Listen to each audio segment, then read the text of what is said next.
Meilė savo tai ne egoizmas ir ne savanaudiškumas. Tai ryšys su savimi, tai gebėjimas su savimi elgtis taip, kaip su mylimu žmogumi, su pagarba, su švelnumu, kantrybė ir atjauta.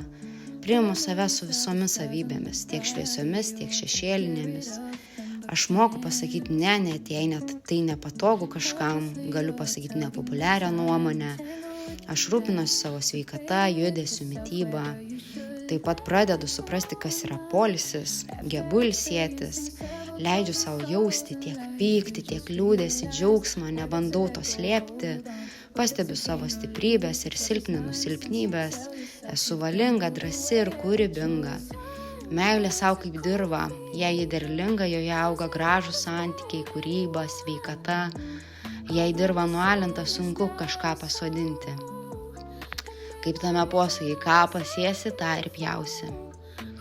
Linkiu mylėti save.